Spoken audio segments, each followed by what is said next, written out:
People call me Paperboy. To be fair, I am a literal paperboy. Look at me go. I'm locked in.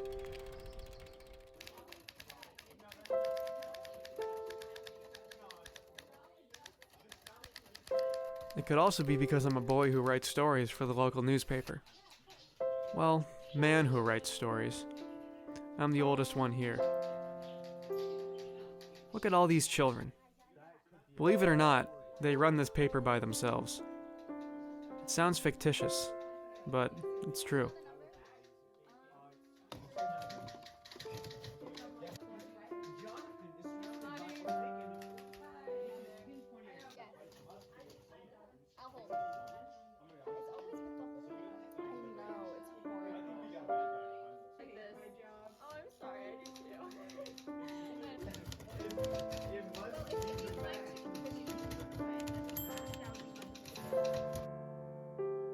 Some folks wonder how I've gotten to write so well.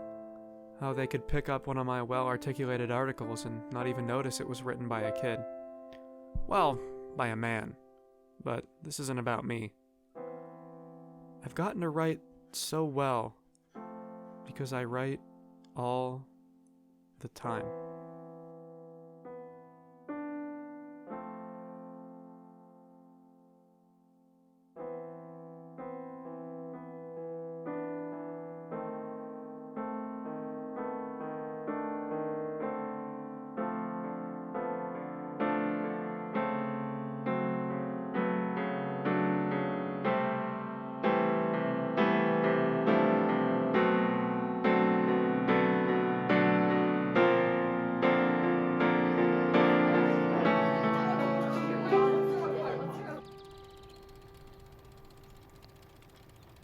At the beginning of spring, I was driving in a car that hit 4 baby trees. I wasn't hurt badly, but my knees were crushed, and I was promptly rerouted to physical therapy for 2 months, where I learned how to walk again. I taught myself how to bike again. I'd forgotten how to bike. All I did was write. All I do is write.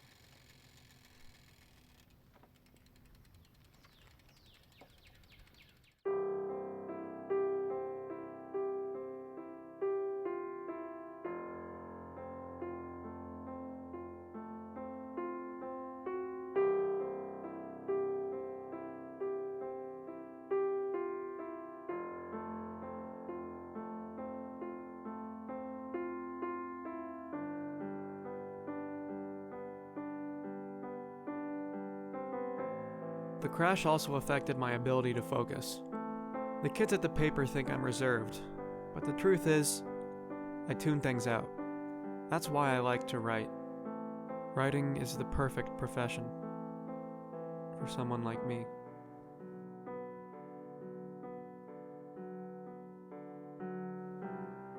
I feel like I'm living on an island where there's always fog. And only on certain days can I actually see the people passing by, just a few feet from the sand.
when I'm not writing, or when I need to celebrate.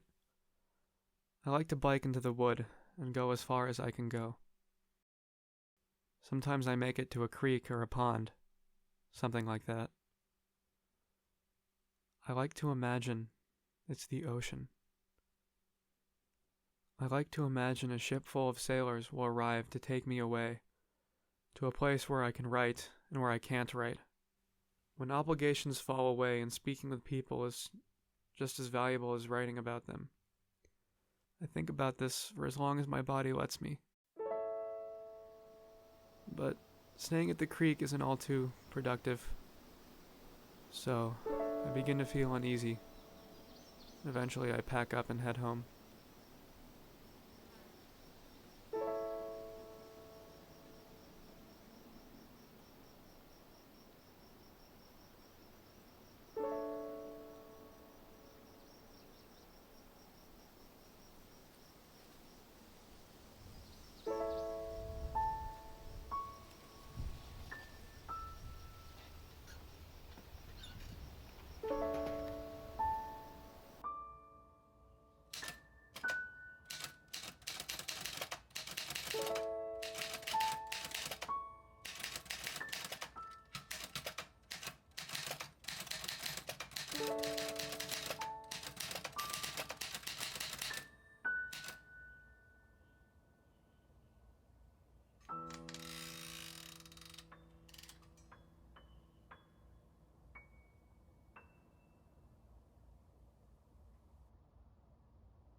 It's not raining outside, but it really feels that way.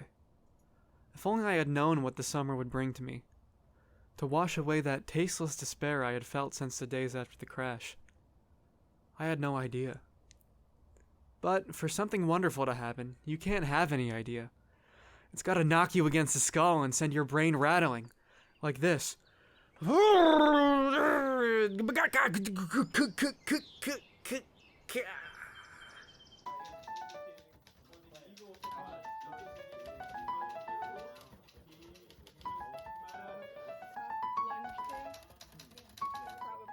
They were talking about local stories, like that one kid who disappeared last week, or that new kind of yogurt being developed in one of our local factories. Strawberry flavored. Quite delicious. That was when Stevie Reeves asked me if I wanted to drive his RC car.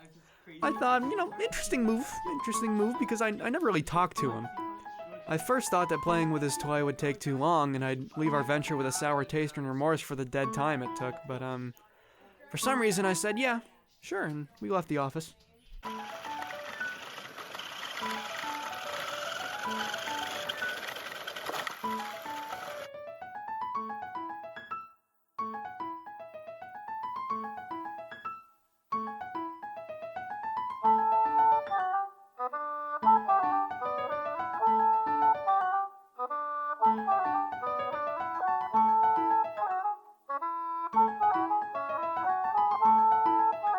For a while, Stevie and I walked while he drove the car, which was good because he actually knew what he was doing. I mean, based on my prior history, driving is... Anyways, it was like a shot of magic poured into a plastic box. It was like something so docile and genuine that you forgot how enchanting it really was.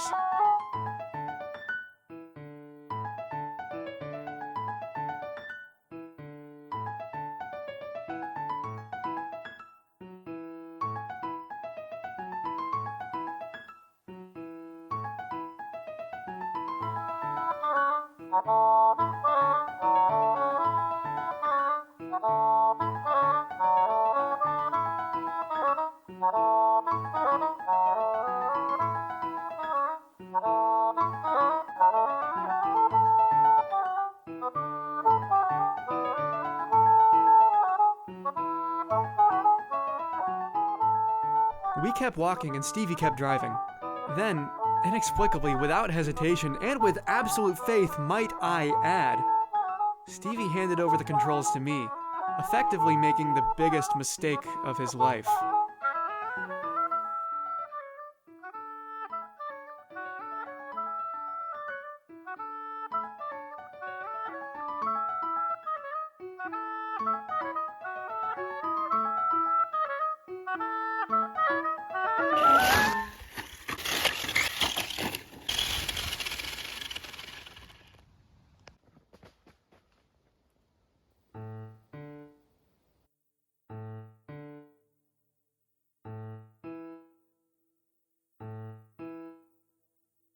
There didn't seem to be a way down the hill that wouldn't result in certain death.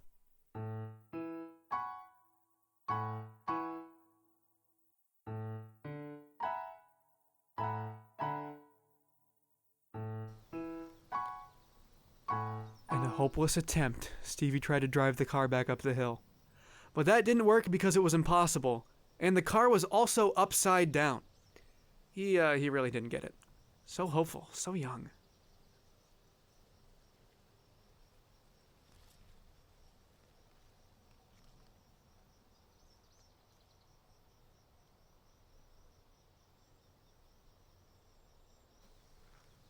Somehow, I came up with an idea. It was a bad idea in all parts. Absurd, dystopian, vile. But I really, really wanted to give it a try. I didn't live too far away.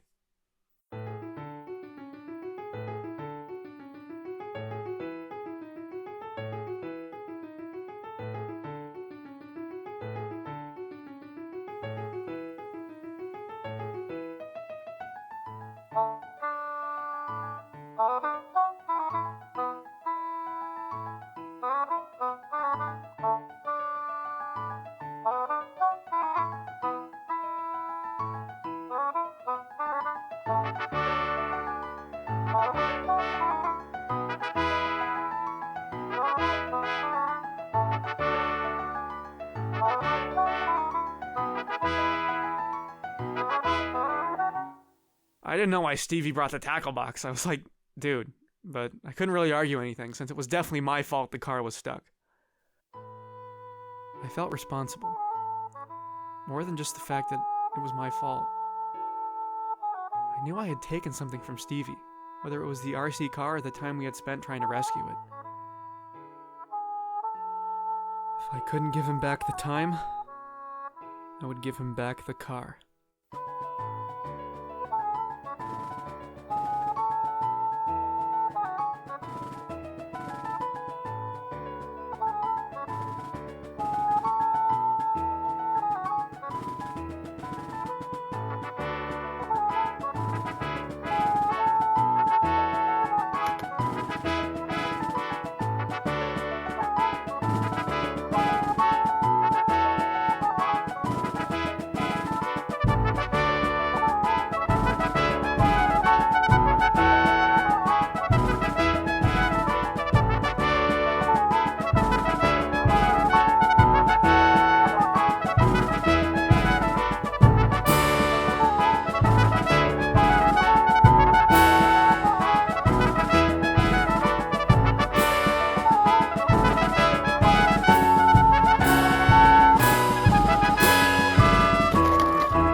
We had beaten it! We had won! I felt like a fisherman after weeks at sea.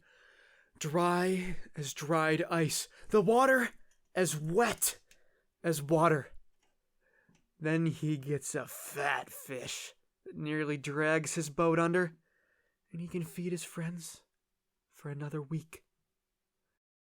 I digress. I was just happy.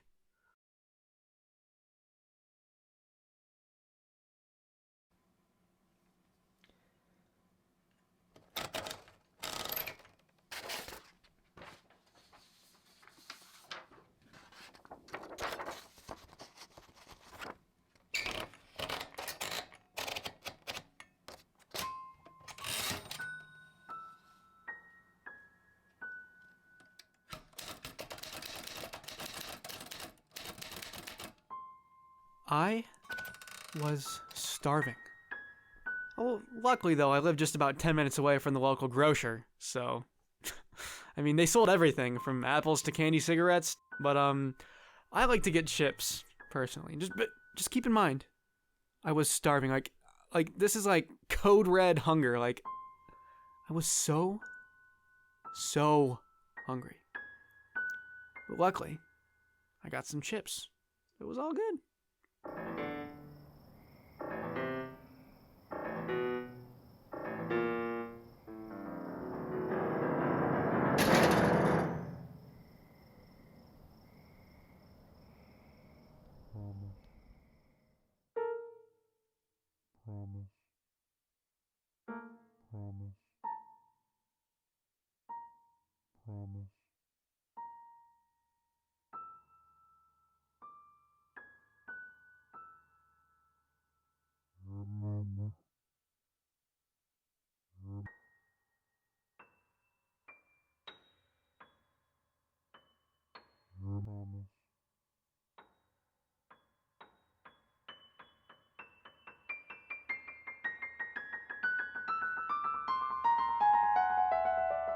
Promise me you'll always remember that.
Promise me you'll always Remember.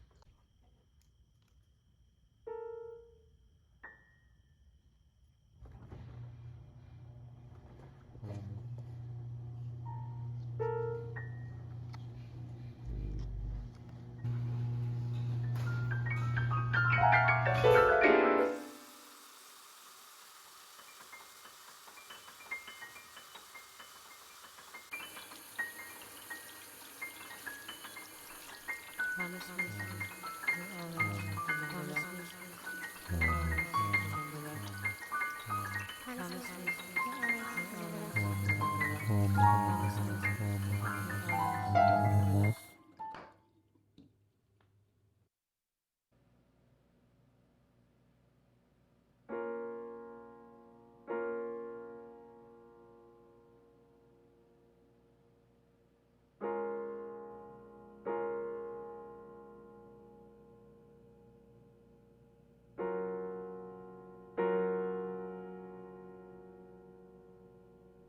always remember that. Promise me you'll always remember that night.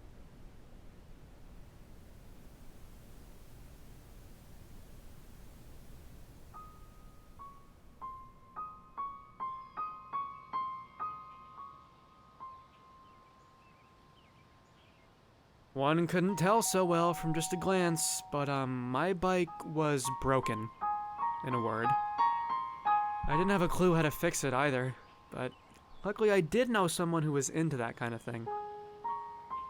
He wasn't home though. I didn't know what to do. Without a bike, I thought I'd have to walk everywhere like some kind of filthy ground walker. I'd be late to the office. My impeccable work ethic would drop. They'd never fire me. I mean, but what's the point of working when you've lost the respect of the office space?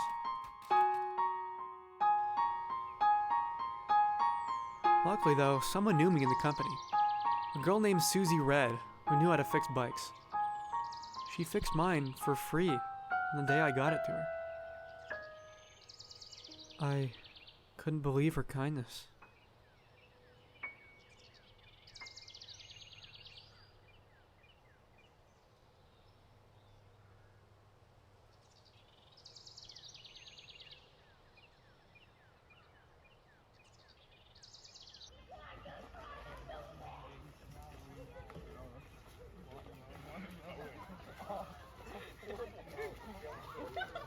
Can you imagine having your child named Ferdinand on purpose? I'm the paper boy. Dude, I'm the paper boy. Dude, you're not the paper boy. I am, no. I learned how to ride a bike yesterday.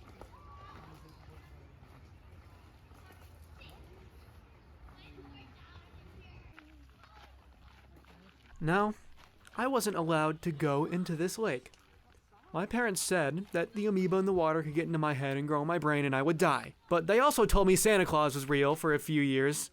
So, you know, iffy track record with them. Call me a bad boy, call me a rebel. Call me a Hoover, call me a devil. What do you want from me? Slept in again, let old habits win. Spend another day doing nothing. But I know it's okay to live day by day. But the problem is, well, I don't know. And I know these thoughts can drive you crazy. And I know that I should be enough. But I feel like you're too good to match to. And I think there's just one thing I know. You're asking too much of me, baby. There's no more I can do. I might not have all the answers, but I sure have you. Ooh, I've been working so hard on the daily. This I vow. Is it not enough for you, baby, that I'm here right now? It's the same old thing with that sorry ring, like you lost your wings to the sea. Because you flew too close, take a greater dose. Get that good salt spray in your nose. And I know these thoughts can drive you crazy. And I know that I should be enough. But I feel like you're too good to match to. And I think there's just one thing I know. You're asking too much of me, baby. There's no more I can do. I might not have all the answers, but I sure have you. I've been working so hard on the daily. This I vow. Is it not enough for you, baby, that I'm here right now? Dway, babo day, ba day, ba dilly day, abo day. Babo do day, that way, abo do ba, babo do ba day. Babo do ba day, ya do, babo do day, abo do, babo do day. Babo day, babo day, babo day, abo do day, abo do day. Dwee dwee, babo do ba day, ya dwee.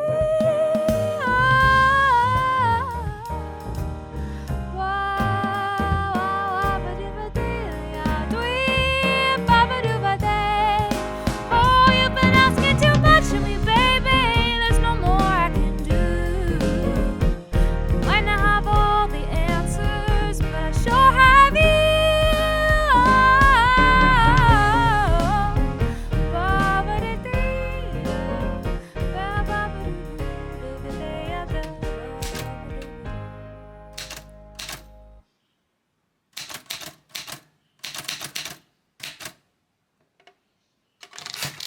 There was only one flaw in my masterful plan, one tiny little crack in the matrix that kind of got me in trouble. I forgot to put sunscreen on, okay, and my parents were gonna know. I would get home and they'd see me red as a beet, red as a red thing, and I was, man, I'm done for. Just resign, hang it up, throw in the towel. We're dead. No, summer's over. Summer's over. Oh, God. You're asking too much of me, baby. There's no more I can do. Might not have all the answers, but I sure have you. Ooh, I've been working so hard on the daily. This I vow. Is it not enough for you, baby, that I'm here right now?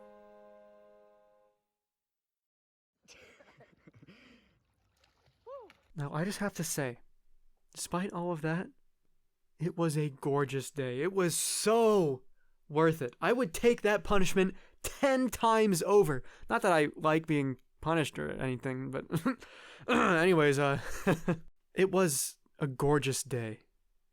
I didn't even have to write it down. It was right there.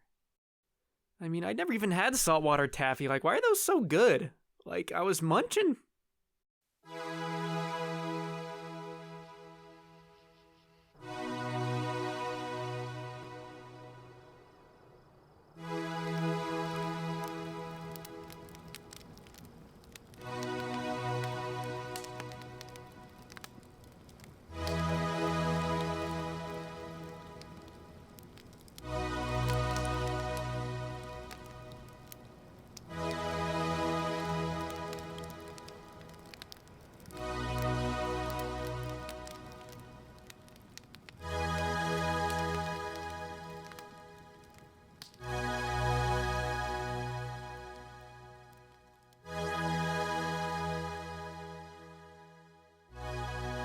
Now, I didn't get the chance to talk to Benny Scott very often, but sometimes you sit down with someone you don't know too well and just tell them everything.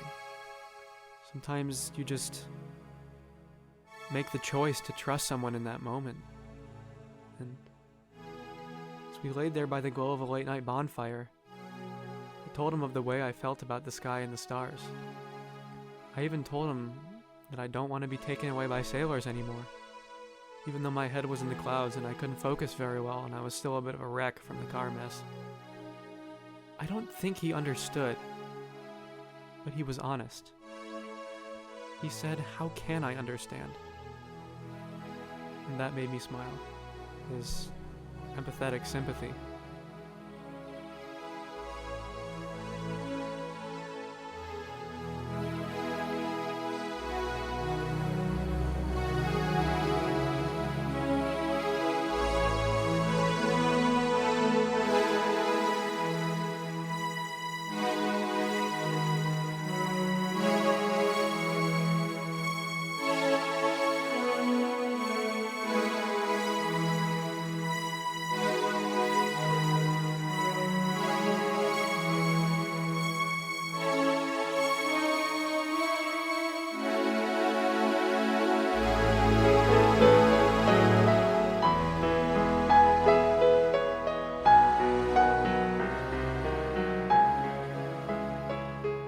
In return, Benny told me about his life. His job, the complicated board game he was building in his basement out of birch and oak, the motorcycle he'd gotten nearly for free at a garage sale. He told me of his fear of small spaces and his equally impressive love of the fresh, free outdoors. He told me, "Paperboy, I need to feel the wind on my face. It's a reminder that I am alive and I am here." I told him that's why I like going on walks in the wintertime. just to feel something, I guess. I told Benny that I thought he was remarkable. That whole night, all we did was sit and watch the fire. Neither of us wanted to be anywhere but there. I just knew that I was where I was meant to be in that moment, even though deep down, we knew we could be out there in the world, joyously indulging in what the movies romanticized. But it didn't matter. We felt okay with being there so badly that the precious purity of it pounded too hard for our ears to register as a separate sound from our own breathing. It became a beat with the earth beneath us. It became as natural as breath.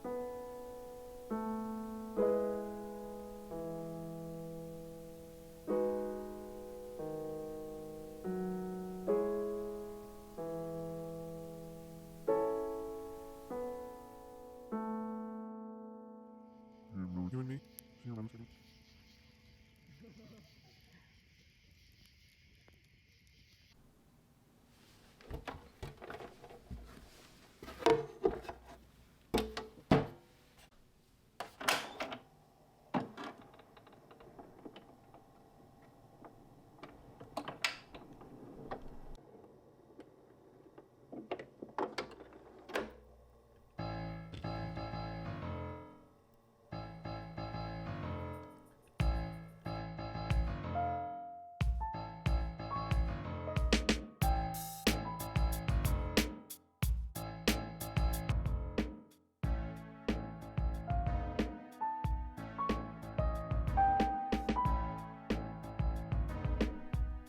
Now, the boys and I were listening to some music, right? With the boys, of course, being Stevie and Chloe, when I got a package.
It was a camera.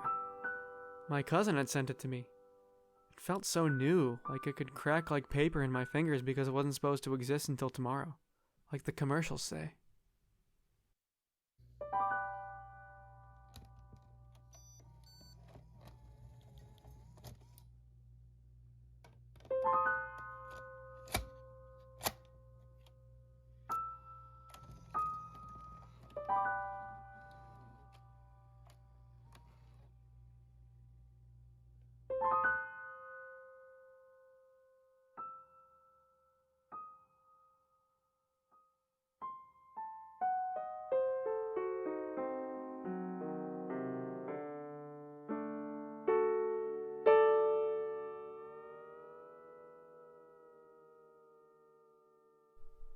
I hadn't been to the creek in a while, but I wasn't going this time to make empty wishes.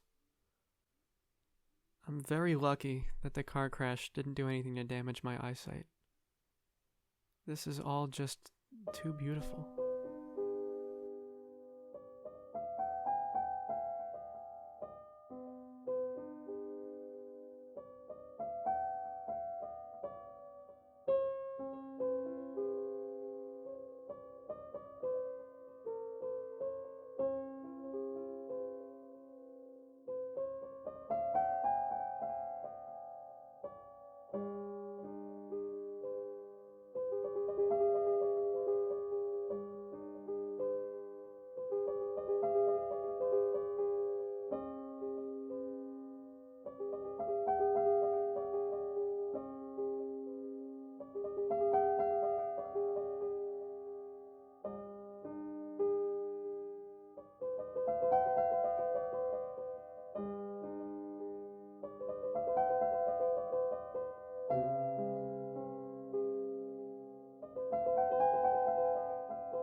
then I found someone.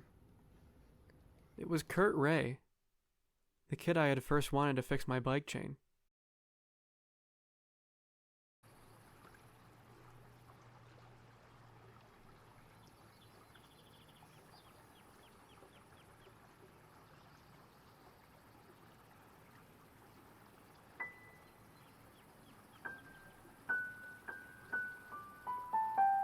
You always seem to find people. They never really go away. Every person is just a passenger waiting at a train station, ready to go on a different train to get to a new place. But no station is empty. You'll always find people, waiting for things, looking at what's around them, and taking it in, just like me.